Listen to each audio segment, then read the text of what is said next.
Bienvenidos a su conversatorio Desmembrando el proceso globalizador en América Latina.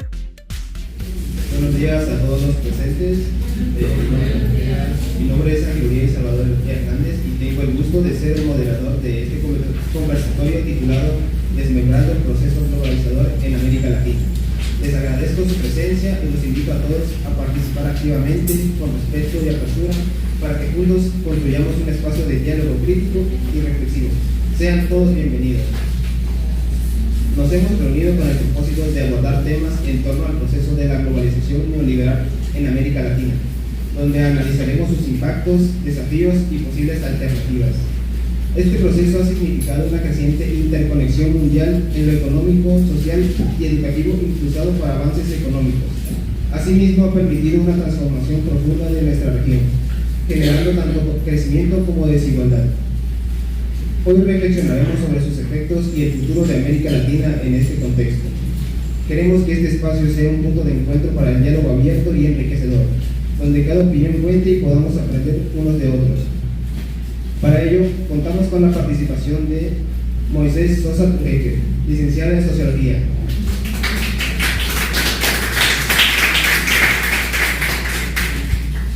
Jesús Manuel Guillermo López, investigador socioeconómico. Shirley de la Cruz, maestra en Educación y Justicia Social. Y Wendy Guadalupe Chavarría González, investigadora en Desigualdad Social y Acceso Educativo.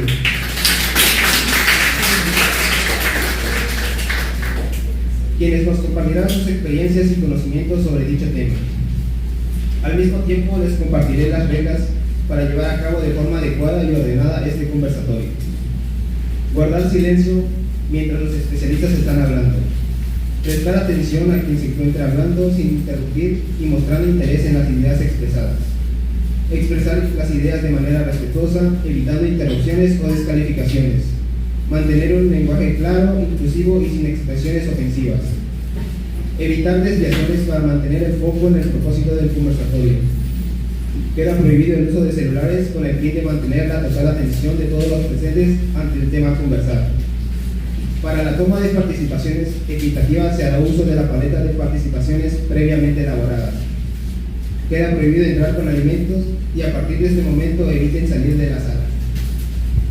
Los invito activamente a participar activamente y compartir sus ideas y comentarios, porque este espacio lo construimos entre todos.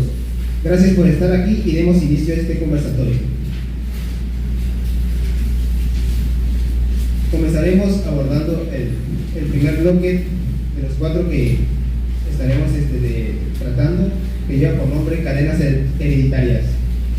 En este nos enfocaremos sobre cómo el imperialismo histórico ha influido en los sistemas educativos en Latinoamérica. Para eso iniciaré con una pregunta detonante que nos invita a reflexionar sobre las raíces históricas de nuestras realidades educativas. Me dirijo a los especialistas y les pregunto cómo definirían el imperialismo y si sigue presente en la actualidad.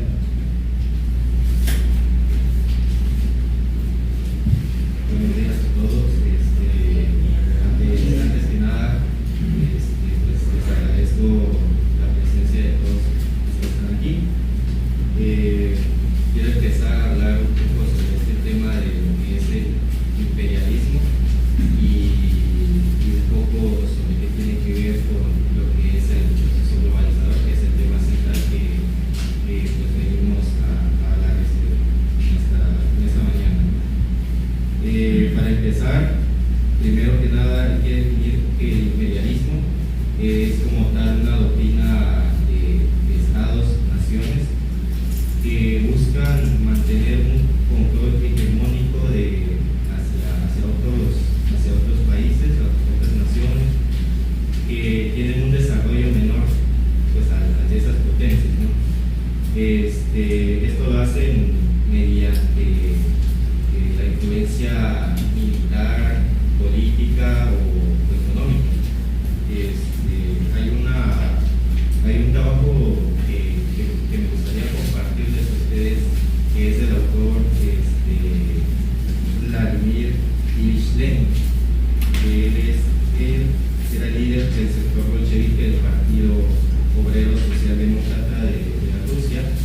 Cuando comienza esta competencia entre estas dos potencias, inicia algo que conocemos hoy en día como la llamada Guerra Fría. Para definir un poco qué es la Guerra Fría, básicamente, a palabras muy sencillas, es una competencia entre estas dos potencias en las que, por ejemplo, yo como Estados Unidos le decía a la Unión Soviética: tú haces algo y yo te voy a responder de una manera bélica, ¿no? En este caso se tiraban como que amenazas, ¿no? de una guerra nuclear, y eso mantenía como que una tensión política y militar en todo el mundo. Cuando comienza esta competencia, el mundo se divide prácticamente en dos bloques: el bloque capitalista, que es liderado por Estados Unidos y la OTAN, y el bloque comunista, que es liderado por la Unión Soviética y el Tratado de Varsovia. Cuando ocurre esto, lo que empieza es una carrera, una competencia en distintos sectores, como lo son la economía y, por otra parte, la tecnología. Como bien dije, pues es una época en la que tenía que ver mucho lo que era pues la innovación militar, ¿no? Y para eso lo que se necesitaba era la innovación en tecnología. Y ahí es donde podemos empezar a conectar este proceso que, o sea, no son dos cosas distintas: el proceso de la Guerra Fría y el proceso de globalización, pero los podemos entrelazar porque comparten precisamente esa misma característica, la innovación tecnológica. De hecho, la creación de lo que es Internet parte de innovaciones tecnológicas llevadas a cabo durante el periodo de la Guerra Fría, y hoy en día sabemos que Internet es una de las herramientas que ayudan a este proceso de globalización. Hoy en día, en el siglo actual, el imperialismo sigue vigente, sí, pero ya no como se veía en el pasado, ¿no? Como en su época de auge. Ahora ya existe un imperialismo que nada más deja como pequeñas huellas en lo que hoy conocemos como lo que es el proceso de globalización. Al final de cuentas, pues el imperialismo se manifiesta en maneras más sutiles y más complejas, por mecanismos sustentados en lo que es la influencia económica, política, pero ahora además también se añade un nuevo factor, que es el factor cultural. Existe todo un debate sobre lo que es, sobre si el proceso de globalización es realmente un imperialismo moderno. Hay quienes dicen que pues es las empresas que hoy existen y que gracias al proceso de globalización pues acaparan todo lo que es el mercado, lo relacionan a lo que antes eran las potencias coloniales. Ya no se centra solo en el acaparar el territorio, sino ahora se centran en el acaparar el mercado como tal, o sea, los puntos de venta. Como para dar una conclusión a esta pregunta sobre si el imperialismo sigue vigente o no, me quiero centrar precisamente en eso, en que podemos ver al imperialismo, así como en su momento el imperialismo fue visto como la evolución de lo que es el capitalismo. Hoy en día, de cierta forma, sí podemos ver a la globalización como la evolución de lo que es el imperialismo. Obviamente, pues ya no existe como tal esta lucha por los territorios de manera bélica, sino más bien existe esta lucha en innovación, en avances tecnológicos y en muchas otras áreas que pues más adelante vamos a ir desmembrando, como lleva por título este conversatorio. Y pues de momento eso es lo que tengo para compartir. Muchas gracias por tu aportación, muy interesante lo que dijiste, la verdad. Pero ahora, adentrándonos más a temas educativos, quisiera preguntarles de qué manera el imperialismo ha influido en la estructura educativa de América Latina desde la época de la colonia hasta el día de hoy.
sociales como son la corrupción, también lo que es lo que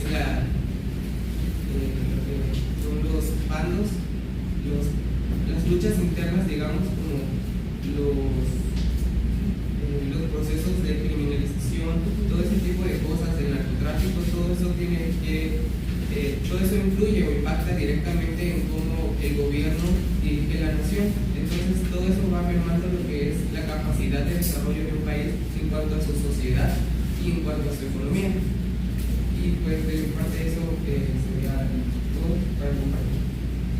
Muy interesante el punto que nos compartes. ¿Alguien gustaría aportar algo más?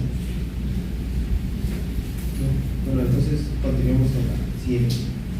¿Qué características tenía la educación en América Latina durante el periodo colonial y cuáles aún persisten en la actualidad? Hola, buenos días a todos los aquí presentes. Les agradezco de antemano que estén aquí reunidos para llevar a cabo esta conversación respecto al tema de la globalización neoliberal. Bueno, respondiendo a la pregunta, las características que encontrábamos en aquel tiempo de la colonización, como bien sabemos, la educación estaba fuertemente influenciada y dominada por los españoles y también los portugueses, quienes atendían las necesidades de la educación de acuerdo a sus mismas necesidades en ese entonces, la colonización. Una característica que puedo rescatar y que se ha venido abordando desde anteriores y pláticas podría ser el acceso limitado a la educación. Es un tema que hemos visto a lo largo de ese trayecto y retomándolo nuevamente, como bien sabemos, en aquel tiempo el acceso a la educación solo era para aquellos que pertenecían a la élite, hijos de aquellos que tenían como tal el recurso económico para mandar a estudiar a sus hijos a una educación de calidad. Estaba de tal modo limitada el acceso para aquellas zonas rurales donde de verdad igual se necesitaba del uso de una buena educación de calidad. Y también les quiero mencionar a un autor que es Carlos Muñoz Izquierdo, quien en una entrevista en el año del 2015 él dijo de que en México, por así de darles un ejemplo de uno de los países, porque estamos refiriéndonos a América Latina, en México se dice que él dijo que a pesar de los esfuerzos por mejorar la educación, existen estas áreas rurales y marginadas donde el acceso a la educación sigue siendo limitado, especialmente con los indígenas. La falta de recursos y la alta tasa de deserción escolar en zonas rurales continúan siendo grandes desafíos en el país. No sé si recuerdan anteriormente que se platicaba sobre que el país como tal no invertía en educación, y ciertamente en este país, en México, aún no se invierte realmente en aquella necesidad que pues viene siendo en este caso la educación, puesto que desde un punto de vista sería de que se invierte más en dar apoyos a aquellas personas pues que pues ciertamente lo necesitan, como el programa de becas, etcétera, pero no se pueden ver también de que dentro de la educación también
De antemano, muchas gracias por estar aquí, compartiendo y socializando lo que son estas opiniones en base a este tema.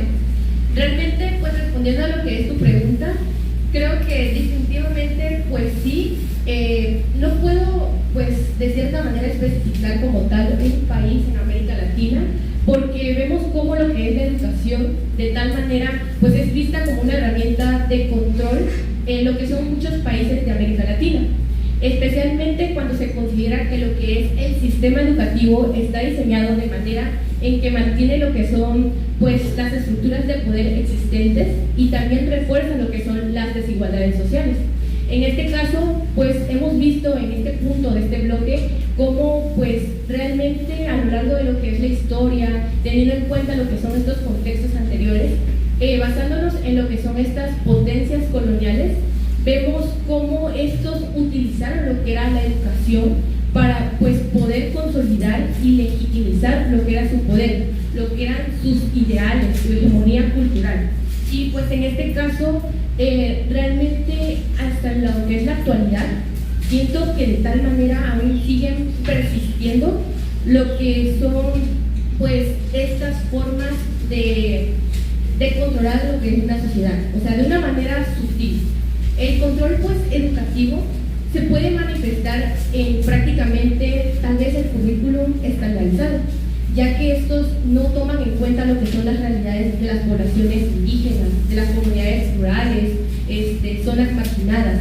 Solamente ven por una visión que se promueva lo que son los intereses, en este caso, de lo que es neoliberales. Y entonces puedo argumentar desde esta postura que ciertamente cuando lo que es el sistema educativo está alineado con lo que son estas pues intereses políticos y también pues económicos, de tal manera lo que es la educación pues actualmente es utilizada como un medio de control social, lo cual hace y limita lo que son las oportunidades, en este caso de las personas, y también hace que se sigan, sea algo complejo cuestionar lo que es este orden establecido y que se sigan reproduciendo estas desigualdades sociales.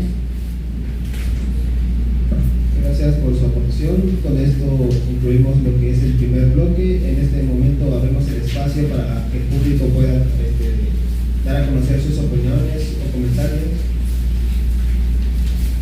Cualquiera puede participar.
Estamos en este aspecto de el comunismo, creo que dijo, de que todos los países quieren entrar así de yo te ayudo, pero ayúdame también, porque si no, un país estaría más arriba que otro, que es así.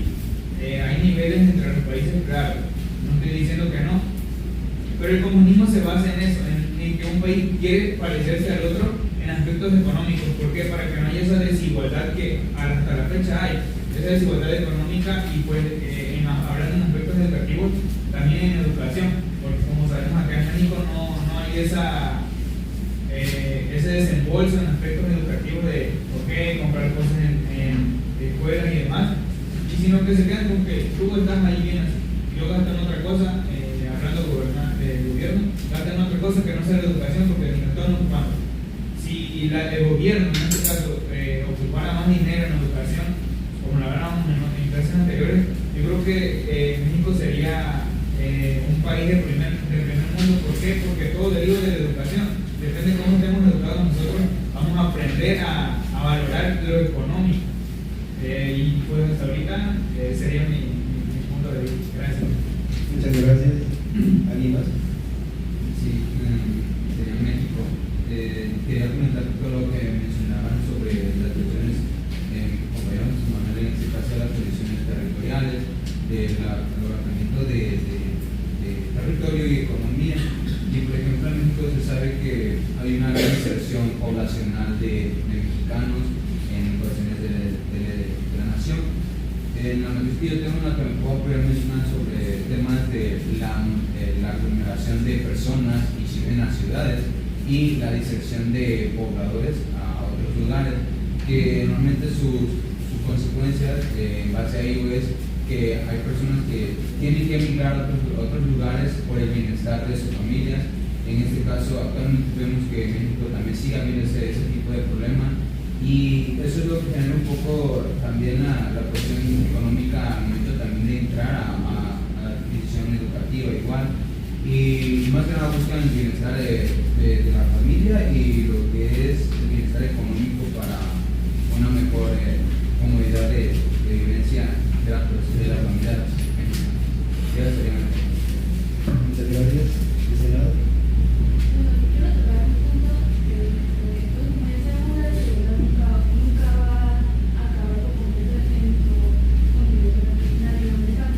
Quiero aportar uno de los puntos que comentaron en la radio anteriormente, que fue que mencionaban que en otros continentes, como es en Rusia, hay leyes en las que pues, es obligatorio aprender otros idiomas, llevar 4 idiomas. Es obligatorio igual, creo que el llevar computadora, tablet en las universidades.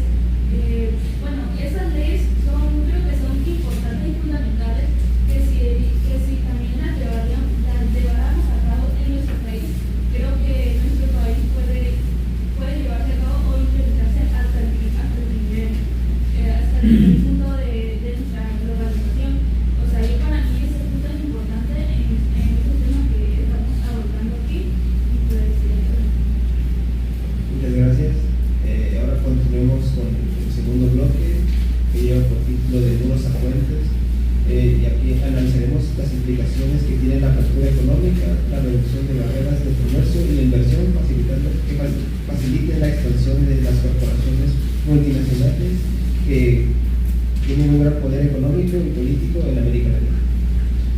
Ahora le pregunto a nuestros expertos qué podrían mencionarnos acerca de la apertura económica y qué relación tiene con la globalización.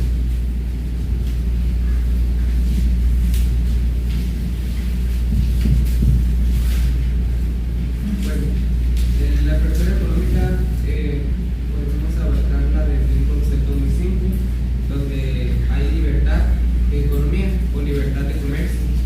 Y esto pues tiene mucho que ver con la globalización, porque como lo comentaba nuestro compañero hace un momento, al abrirse el puente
acertado lo que nos explica nuestro experto.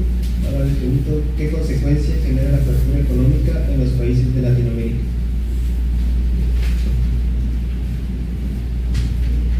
De mi parte, con esa pregunta, quiero aportar también un poco y complementar lo que dijo el compañero Moisés. Como bien digo, la apertura económica lo que busca pues, es un proceso en el que se integren países a lo que es el mercado global, la economía global. Dentro de los beneficios que podemos encontrar es precisamente eso, la entrada de productos internacionales a países, en este caso de Latinoamérica, lo que facilitaría o en este caso mejoraría lo que es la calidad de vida de las personas en Latinoamérica. Estamos hablando de que entren bienes y servicios que sean de otras naciones y que sirvan como para pues, crear este crecimiento en la calidad de vida de las personas. Otro punto que hay que abordar de lo que es la apertura económica es el crecimiento económico de lo que es un país en Latinoamérica. Quiero presentarles 3 casos que son muy relevantes.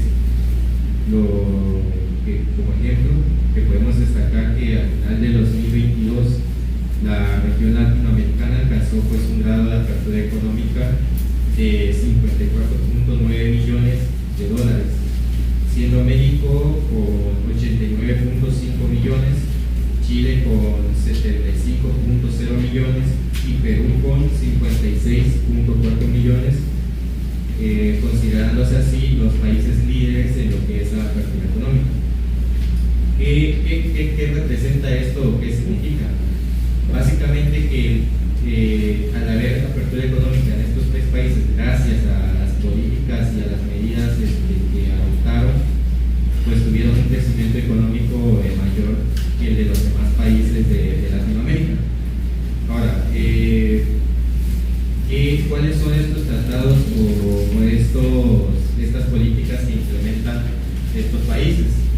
En el caso de México, el conocido Tratado de Libre Comercio de América del Norte, o CICAM, que fue un nuevo tratado que entró en vigor la fecha del 1 de enero de 1994, a consecuencia del agotamiento y del mal pues, manejo de lo que fue el modelo de sustitución de importaciones. Cuando este modelo dejó de rendir frutos al país mexicano, se vio la necesidad de adoptar nuevos modelos y lo que pues, tuvieron que optar es precisamente en cara a lo que es esto de la apertura económica. Básicamente invertir y entrar de lleno a lo que es el mercado global con acuerdos de tratados que se hicieron en este caso con Estados Unidos y Canadá. Así de esta manera para los años 80 pues ya México ya estaba en lo que es el modelo neoliberal que busca precisamente eso, mejorar, ¿no? Gracias a lo que es la economía mundial por medio del mercado, pues su propia economía.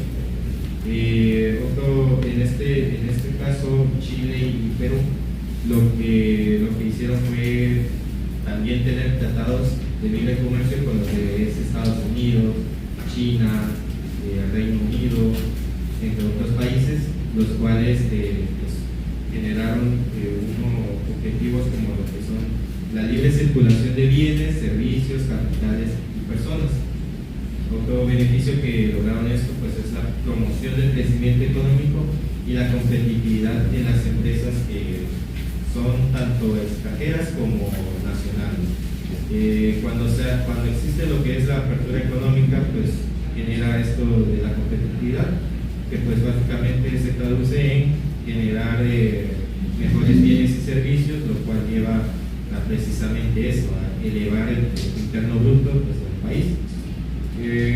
Estos beneficios se alcanzan gracias a que entre estos países que son México, Chile y Perú, y se añade uno más que es Colombia, tienen un tratado conocido como la Alianza del Pacífico, en el que estos países pues intercambian bienes y productos pues para mejorar, ¿no?, esta apertura hacia mercados internacionales como lo son los mercados chinos, los mercados estadounidenses, los mercados europeos y demás, ¿no? El aumento en el comercio puede impulsar a lo que es el crecimiento económico, como bien dije, y qué genera o de qué manera repercute esto en la sociedad. Pues básicamente que al haber mayor producción, pues hay mayores tasas de empleo, lo que también conlleva que exista pues una mayor calidad de vida, gracias a que, pues, por ejemplo, si en un país hay pocas familias que viven en precariedad por el hecho de que no tienen un trabajo digno, pues ahora con la apertura económica ya empiezan a haber estos espacios, ¿no?, de trabajo, de producción. Ahora, es un proceso que también tiene consecuencias negativas, ¿verdad?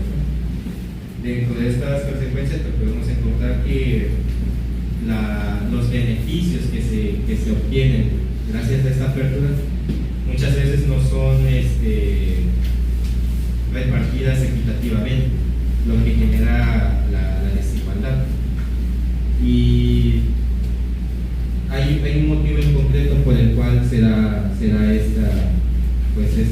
inequitatividad, y es lo que mencionó hace rato el compañero Moisés, el problema de la corrupción, que pues no es un secreto que pues en los gobiernos latinoamericanos es algo muy presente y es algo que va a ser muy difícil erradicar por completo, pero que no es para nada un sueño idealista o algo imposible de alcanzar. También más adelante pues ya vamos a hablar un poco de las estrategias que pueden tener los países de Latinoamérica para enfrentar pues, ese problema. Otra cosa que genera la apertura económica es que como se basa en la producción y en lo que es la exportación e importación de materias primas como de producción nacional, hay una cierta dependencia económica a esas exportaciones e importaciones, que muchas veces pues ya han habido casos como lo que es el problema de la crisis petrolera que hubo en México, cuando se dependía completamente de lo que era el petróleo, y cuando hubo una devaluación de lo que es el precio, pues la economía de México se vino abajo. Y esto es algo que ocurre en muchas ocasiones a estos países latinoamericanos que dependen mucho de lo que es la exportación e importación de bienes y servicios debido a la apertura económica.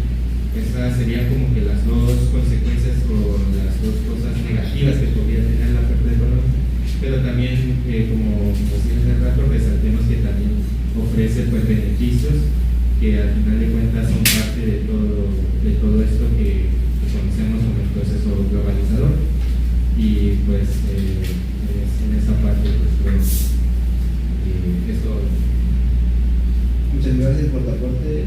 Ahora hablemos de instituciones internacionales y si pueden mencionarme qué papel juegan estas en la regulación del comercio global dentro del contexto de la apertura económica. Bueno, las instituciones internacionales sí juegan un papel muy importante, muy clave para la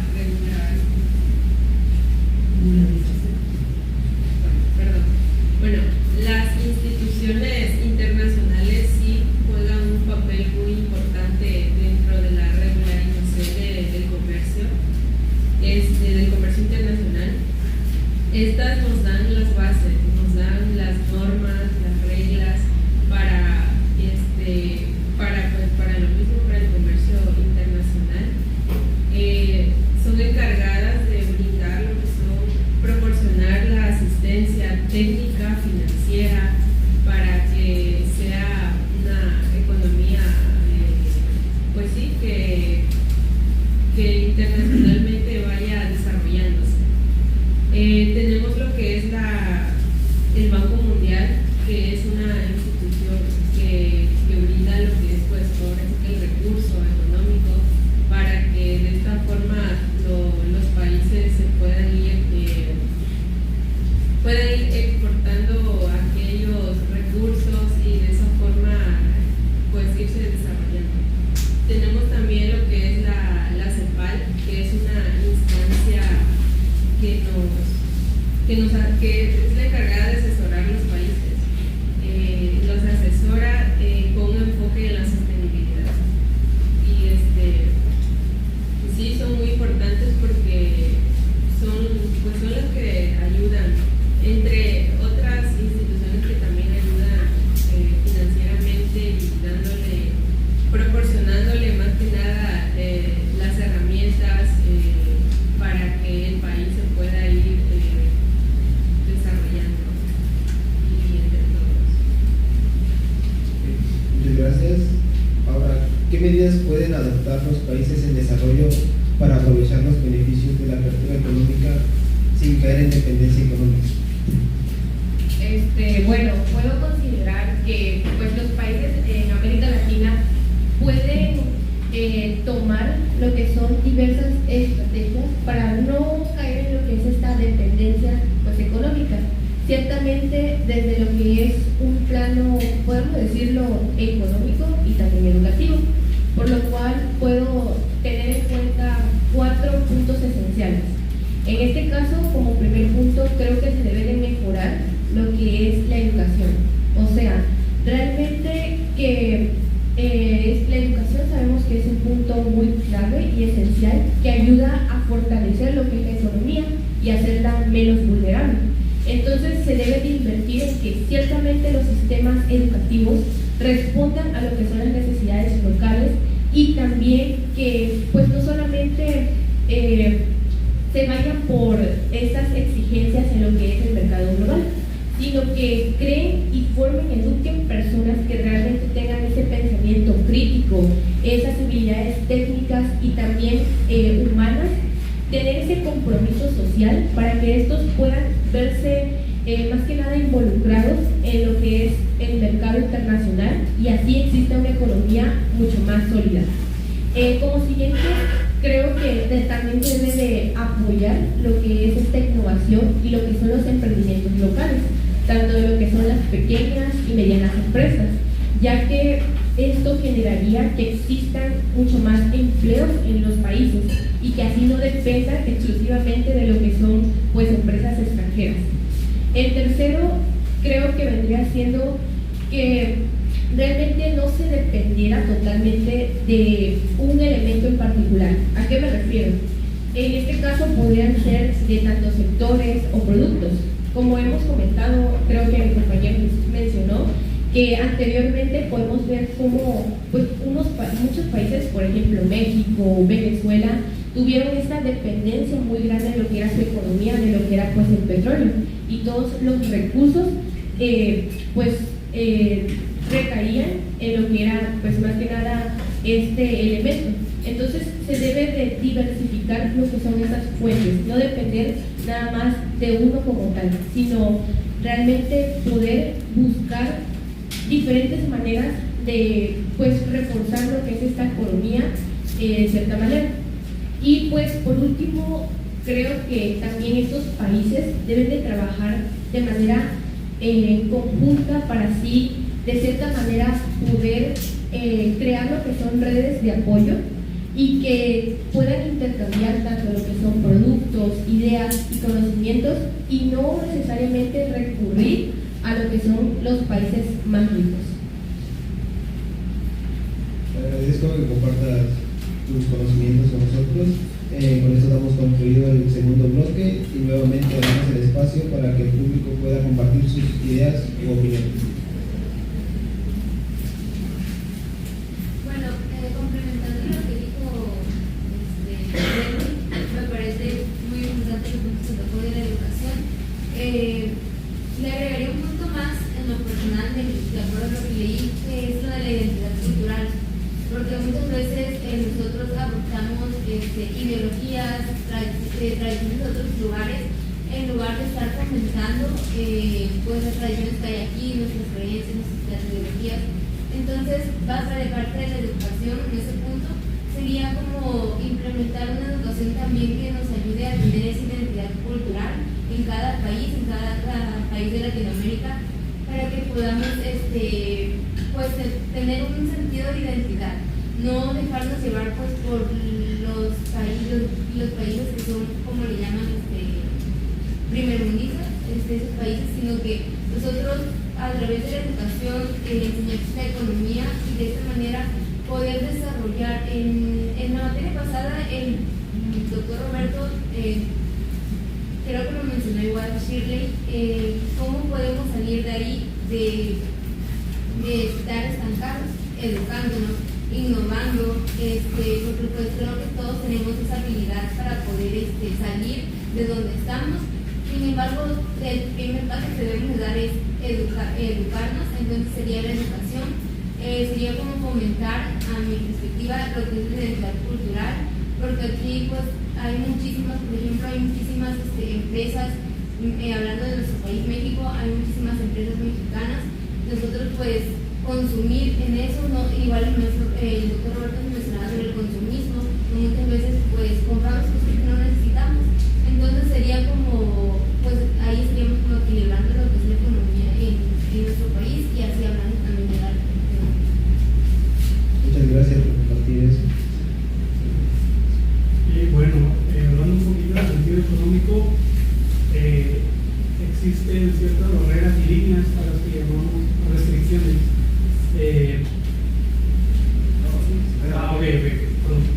Existe lo llamado la línea de restricción presupuestal y es orientado a que cada país no tiene que gastar más de lo que produce. En este caso, digamos que los gobiernos lo administran, pero sin embargo no hay una buena administración, porque como dijo la compañera Safi, ella lo dijo en el sentido de personal, ¿no? De una familia, una persona que gasta, pero en este caso el gobierno gasta millones.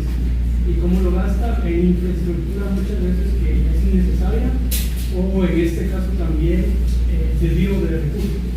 Por ejemplo, cuando se hizo los aeropuertos en la Ciudad de México y luego se cambiaron, creo que fue en el sexenio de López Obrador, no, de Felipe Calderón, López Obrador cerró esos aeropuertos y construyó el AIFA, el Felipe Ángeles, construyó un aeropuerto que conectaba la Ciudad de México con otros países, ya vuelos directos, ya no había vuelos de escala. Por ejemplo, de Hermosa tenías que ir a la Ciudad de México, y de la Ciudad de México tenías que ir a Sinaloa, de Sinaloa a Estados Unidos, y de Estados Unidos transportarte a otro lugar.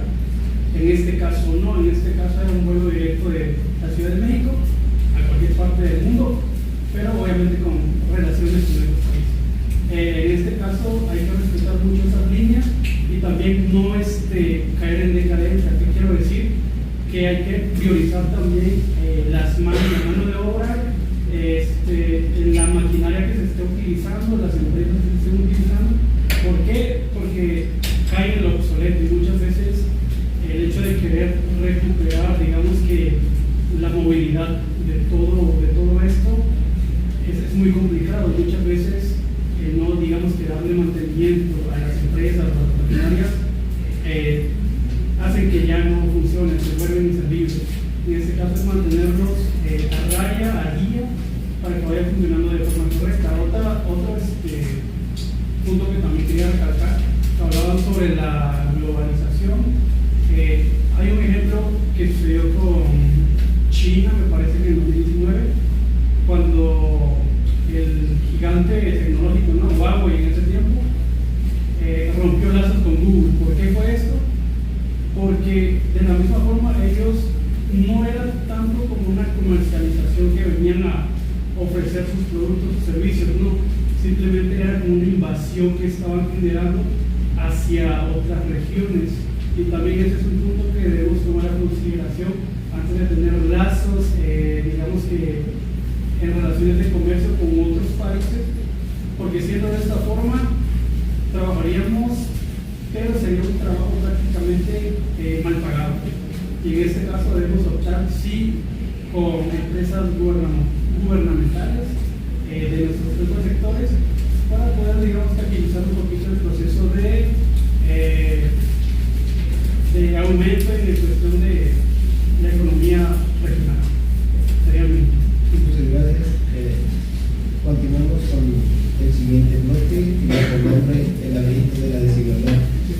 Y nos centraremos en cómo la globalización influye en las desigualdades sociales, afectando el acceso y los resultados educativos en Latinoamérica.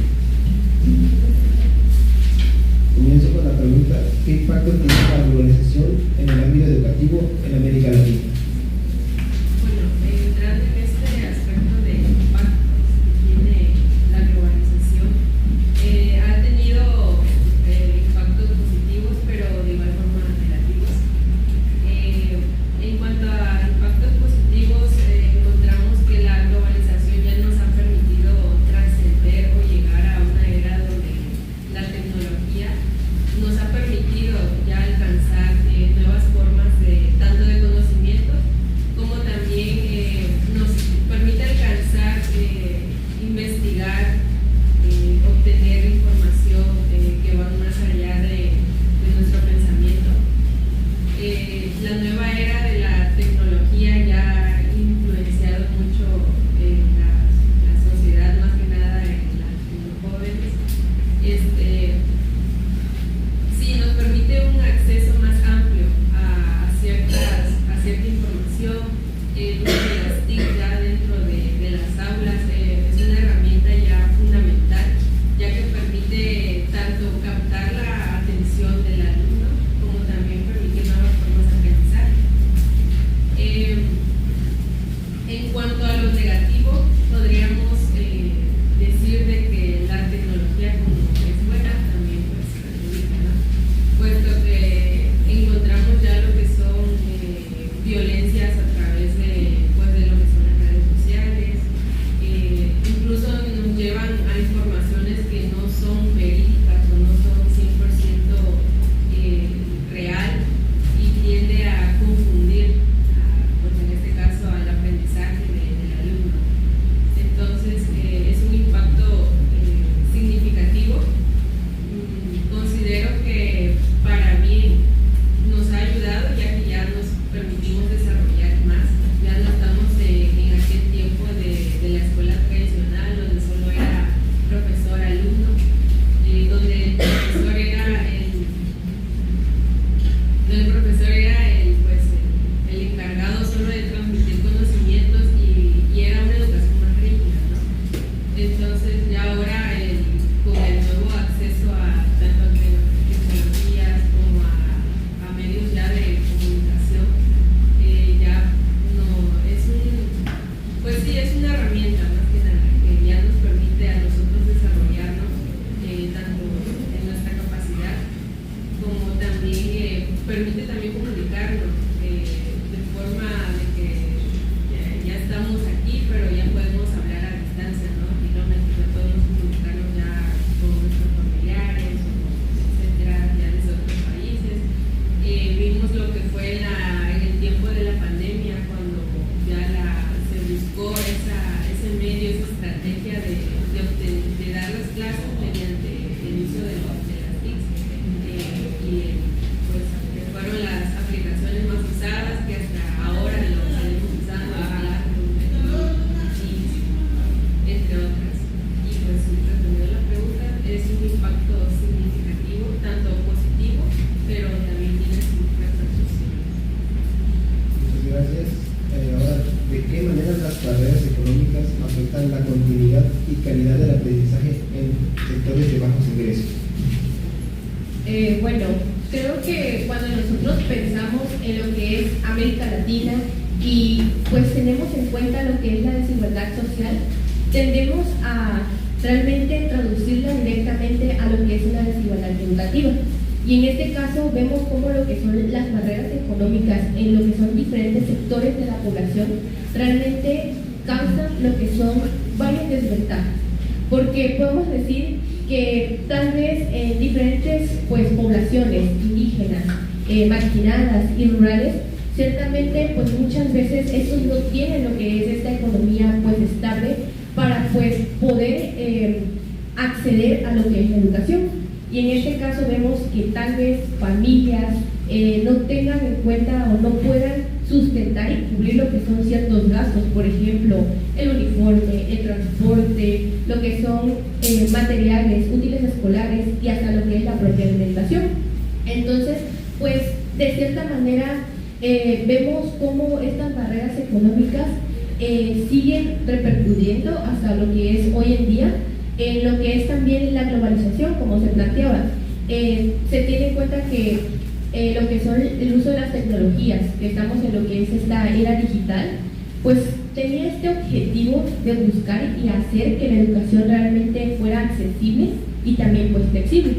Pero ¿de qué manera pues estos sectores que no tienen estos ingresos estables pueden acceder a lo que es la educación cuando no tienen internet, no tienen conectividad, no tienen lo que son herramientas o aparatos digitales y hasta muchas veces no tienen lo que es electricidad estable? Entonces, desde este punto de vista vemos cómo ciertamente se ha desfavorecido a lo que son estas comunidades, haciendo que desde una edad prematura lo que son los estudiantes abandonen, exista lo que es este rezago escolar por estas diferencias, tanto en diferentes zonas que no tienen las mismas oportunidades y se limitan también en lo que es la infraestructura. Podemos ver cómo pues muchas veces hay servicios o recursos educativos que son limitados e inexistentes, y lo que es la capacitación de los docentes también pues es un punto muy clave, que lo que es pues la economía pues realmente causa lo que son estas desventajas en estas sociedades. Muchas gracias. Y ahora, ¿qué estrategias pueden implementarse para garantizar la educación en áreas rurales y comunidades indígenas y que sea culturalmente relevante y accesible?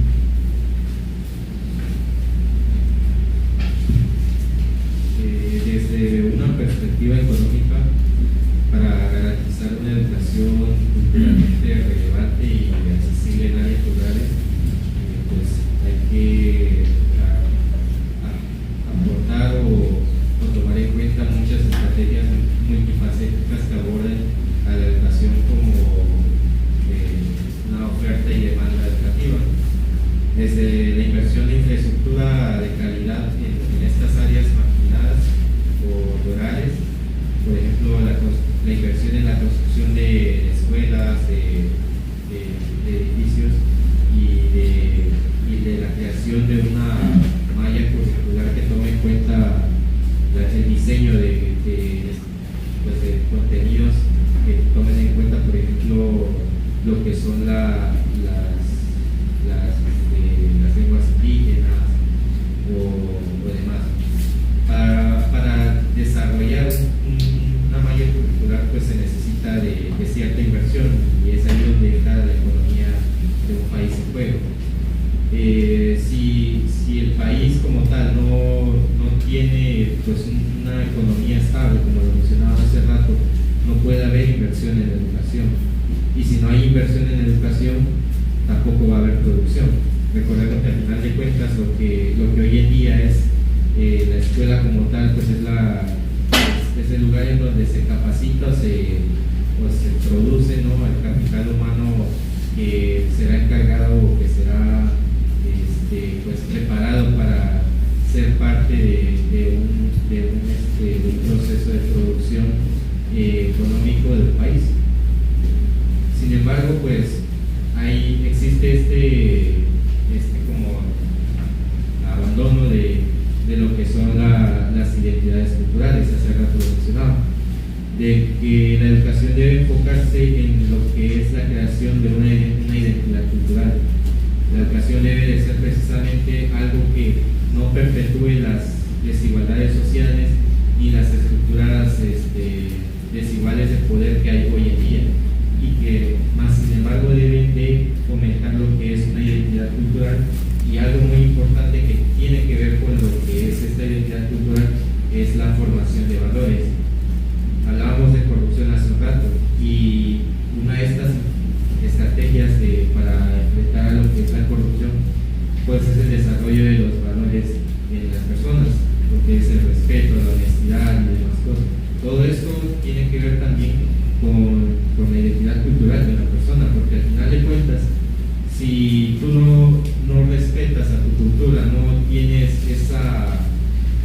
ese valor, ¿no? Para identificarte por quién eres, por tus raíces, pues no vas a respetar, no vas a tener ese valor de ser honesto con la sociedad incluso, y caeríamos en este ciclo, ¿no? en el que la sociedad no tiene ni valores ni cultura que pues, nos permita tener una autoridad moral y ética lo suficientemente aceptable como para gobernar un país incluso. La escuela también puede ser considerada como un mercado, como lo dije hace rato, porque pues es un lugar en donde al final de cuentas como una empresa se le invierte y puede vender frutos. Si a tu empresa tú le inviertes una cantidad adecuada de dinero, de capital, pues vas a tener ciertos frutos. Obviamente que hay factores tanto internos como externos que pueden llevar, no sé, al fracaso, pero pues son factores que no significa que no podamos contrarrestar. Siempre hay maneras, siempre hay estrategias que pueden ser tomadas para generar medidas en contra de estos problemas que puedan presentarse. Y la escuela no es el único lugar donde se aprende tampoco, o sea, hay que tomar en cuenta que en todo momento de la vida como seres humanos aprendemos, ya sea estando en casa, y desde ahí es de donde debemos de partir también. La educación debe de empezar desde casa. Esta identidad cultural también debe de formarse y forjarse dentro de nuestras casas. Que un padre o una madre le enseñe, no sé, la lengua nativa a sus hijos, o que le enseñe a respetar las cosas de la familia, ¿no? Va generando y va creando precisamente esta formación cultural y de valores en los individuos. Deben procurar enseñarse eso, y también, pues, como dije hace un momento, económicamente la mejor estrategia que hay es invertir todo lo que se pueda a la educación y apostar a que la educación va a rendir frutos de manera beneficiosa. Como lo mencionaban en el programa de radio que realizaban sus compañeros, el doctor Roberto decía que muchas de las potencias económicas que hay hoy en día son potencias porque precisamente invierten en la educación. Todo lo que genera su producción interna, pues lo regresan a la educación, y la educación rinde frutos de esa manera. Si los países latinoamericanos optaran por este tipo de medidas, estrategias, también podríamos llegar a tener a lograr cumplir ese sueño, ¿no? De llegar a ser, o de llegar a estar a la par de países del mundo. Eso desde una perspectiva económica, pues es lo que son las estrategias que podríamos adoptar. Excelente, gracias por su aportación. ¿Alguien más quería comentar? Desde mi punto de vista puedo expresar que hay que tomar en cuenta que las comunidades rurales están abandonadas y pues muy poco se le presta atención, y cuando se le presta atención pues surgen diversos factores que entorpecen lo que es la educación de las zonas rurales, como por ejemplo el hecho de que estén muy lejos o muy apartadas de las ciudades, cuando los maestros no tienen la disponibilidad de ir hasta allá.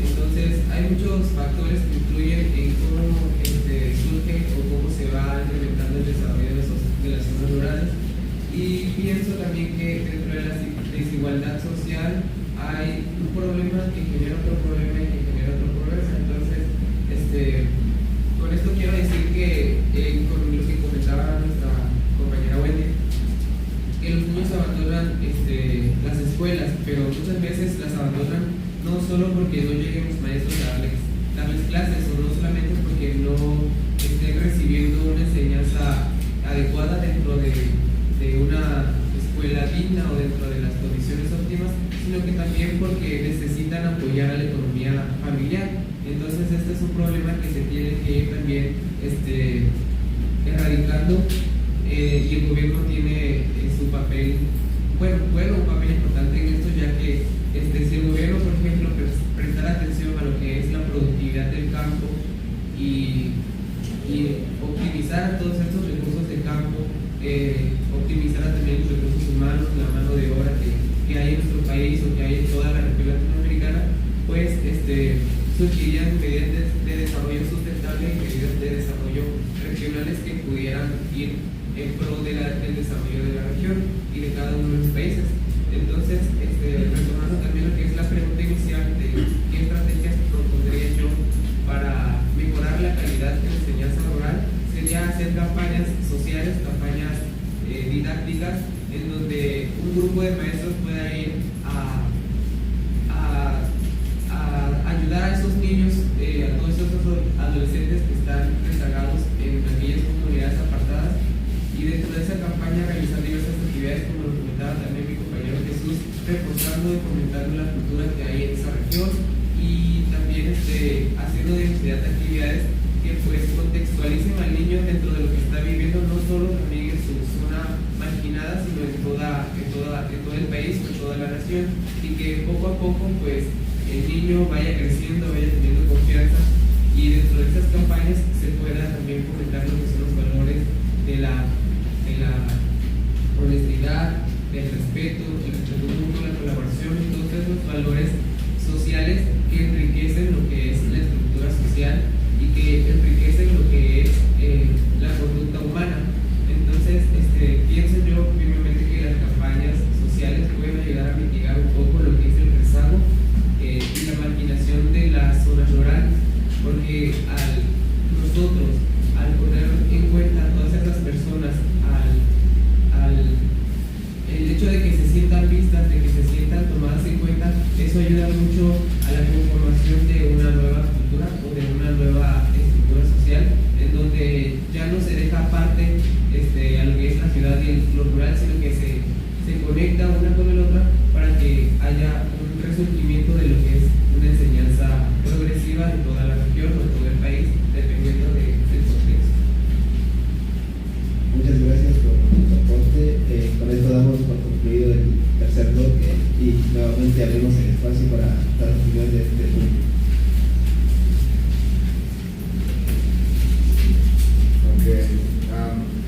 Bueno, creo que es muy evidente que hay una incongruencia en lo que se habla de globalización y en este caso lo que la tecnología, que lo hablaba un poco Chile, en el aspecto de que globalizar y llegar a utilizar las herramientas tecnológicas para, pues en este caso, la accesibilidad del aprendizaje en cuanto a la educación.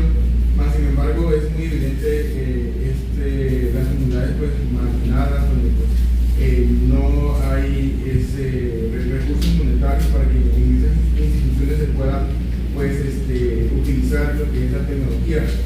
Hace tiempo atrás, yo recuerdo cuando iba a la primaria, repartieron computadoras en lugares donde no había, algunos compañeros me tocó. A mí me tocó que algunos ni se debían, pero eso fue un movimiento del gobierno que realmente era una tipo de ayuda.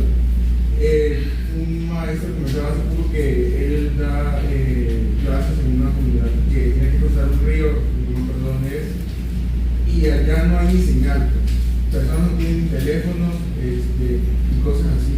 Entonces, eso es lo que todavía sigue hoy en día, porque pues, realmente son personas que viven ahí lejos y realmente es lo único que tienen y no pueden internacionalizarse en este sentido de acceder a esas cosas porque pues, no pueden. Entonces, ahí es ese sentido ese en el que tienen pues tomar en cuenta lo que es el gobierno, tiene que tomar en cuenta eso. También hablaba de lo que es los docentes, o sea, no nada más la tecnología es el único recurso por el cual nosotros podemos enseñar, sino pues los maestros tienen que tener lo que es el compromiso en cuanto a la educación, porque estos tienen un compromiso a enseñar pues, a las personas a partir de lo que, pues, como sabemos, de lo que tienen a su alcance. Muchas gracias. Quiero aportar uno de los que mencionamos, que también menciona aquí en el crítico que el 50% de los estudiantes de las zonas rurales que no ni siquiera terminan de terminar la secundaria, fue uno de los factores importantes como ya sabemos de la economía, porque priorizan primero el ganar dinero, el generar dinero para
digamos en las ciudades siempre hay la tecnología más avanzada, en cambio en lugares pues marginados no llega tanto eso, y pues eso sí se ve afectado como tal en lo de la vida.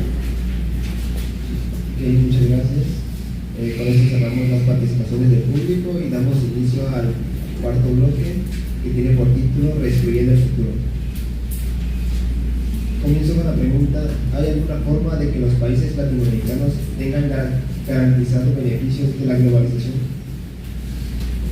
Bueno, yo pienso que lo que es la globalización, con lo que es su propia naturaleza, no puede garantizar lo que son estos beneficios a lo que son los países de América Latina, porque realmente pues vemos cómo lo que es la globalización ha profundizado lo que son estas desigualdades, pero pues esto no significa que América Latina esté condenada a estar en desventaja, sino que se necesita asumir un papel activo y también pues estratégico que pues le haga frente a lo que es este fenómeno. Nosotros cuando pensamos en lo que es la globalización, ciertamente vamos por esa visión económica, pero no tenemos en cuenta que existen muchas brechas, tanto sociales, educativas y territoriales, que realmente si no se trabajan, pues no podemos apropiarnos de lo que son estas ventajas que nos ofrezca lo que es la globalización.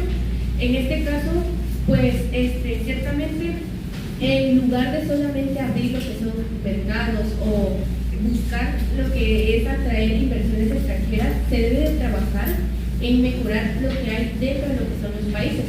Esto significa que, pues, lo que en cualquier situación que se encuentren diferentes sectores deban de contar con servicios como por ejemplo la educación, lo que es pues el trabajo justo y también la salud, y que lo que son las decisiones que tome el gobierno realmente sean equitativamente para todos y no para los que tengan más o que tengan sean pues por así decirlo clases altas, ¿no?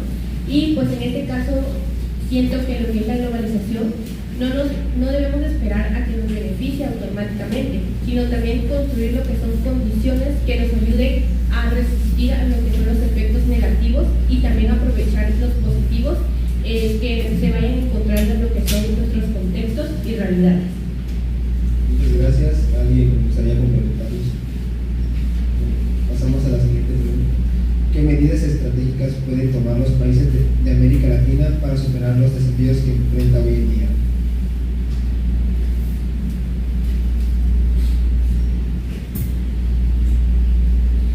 Bueno, ¿qué medidas estratégicas? Pues sería como hemos venido hablando, la inversión más que nada y la equidad en la inversión, es decir, priorizar qué es lo más importante en la región, qué es lo que carece cada región y con base a eso pues hacer estadísticas, análisis, investigaciones, todo ese tipo de búsqueda en donde nosotros, en donde los especialistas, en donde el gobierno pueda tomar o desarrollar una estrategia que consolide lo que es la inversión estratégica dentro de cada país.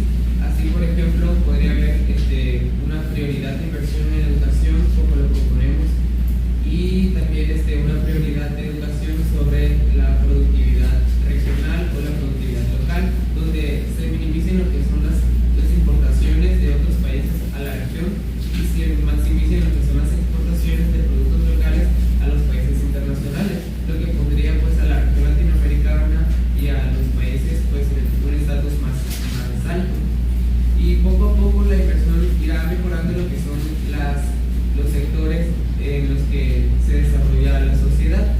Por ejemplo, en la educación, si se invierte más en la educación, se pueden mejorar las infraestructuras, optimizar los recursos para que las clases sean más innovadoras, las clases sean más retroalimentativas y los alumnos no tengan el pesar de ir a la escuela, sino que tengan el gusto y la capacidad, la disponibilidad de poder asistir a una escuela donde no se le enseñe algo básico o algo que no le ayudará en su contexto cuando ingrese a un trabajo o cuando se desarrolle en el mundo global, digamos, sino que llegue a la escuela con el ímpetu de poder aprender todos esos conocimientos que se están desarrollando hoy en día y que le van a servir para la generación futura, ya que pues estamos en una época global de tecnología. Y pues para mí sería la inversión una poder desarrollar lo que es pues, la región latinoamericana. Muchas gracias. Con esto damos concluido el cuarto bloque. Y nuevamente abrimos el espacio por si a alguien del público le gusta dar sus opiniones y sus comentarios.